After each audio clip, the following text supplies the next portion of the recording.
Now, a Merseyside woman says a routine cervical screening, which she almost missed, saved her life. Rita Doyle's cancer diagnosis was picked up in December 2020. This week is Cervical Screening Awareness Week, and Rita is urging others to attend their screening. Well, I'm really pleased to say that Rita joins me now. Rita, first of all, how are you?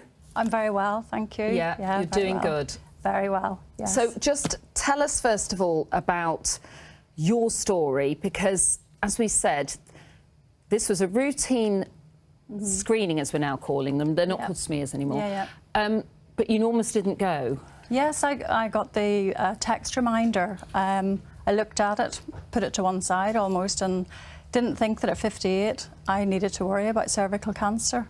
And it was only when I got the reminder to go for the screening that I thought, well, I'll go and have it done. But again, I wasn't particularly worried.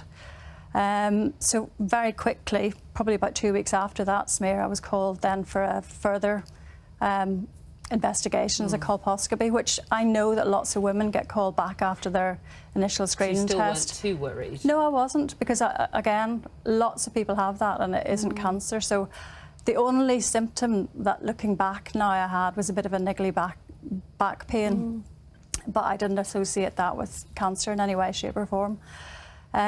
So after the colposcopy, 2 weeks after that, I got a phone call to say that I unfortunately had cervical cancer.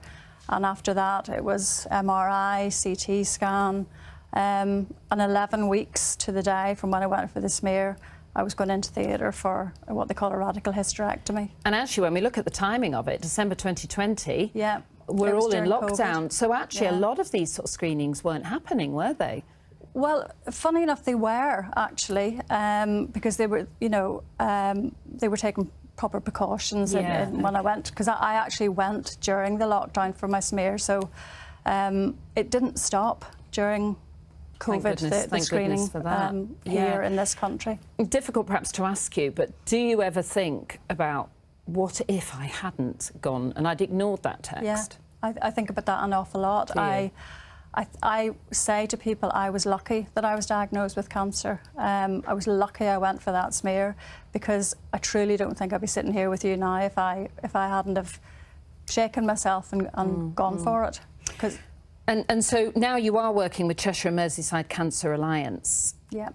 Well, because why? You want to get the message out there, do you? Yeah, particularly in the northwest of England, we have the lowest rate of people attending for their screening. And unfortunately, we've got the highest rate of cervical cancer in the country. So we're really trying to get the message out there, trying to encourage people to go for their screening.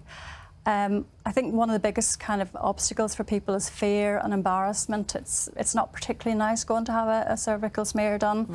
But I would reassure everybody and say that the nurses who are performing the procedure, they've seen it all. You know, their main focus is to make you feel at peace or, you know, comfortable, and to get a good sample so that they can rule out any issues or problems for... Yeah, and you are absolute living proof that go. When they say come and get your screening, go and get your screening. Yes, do.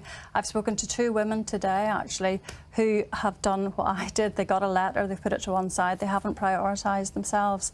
And I begged them, please go. Now, hopefully, having spoken to you, they will go and do that. Rita, it's really good to see you. Thank you so much for coming in and sharing your story with us. Thank you for allowing us to kind of get that message out there to go for your smear test. It's our pleasure. Thank you ever so much. Thank you. Thank you.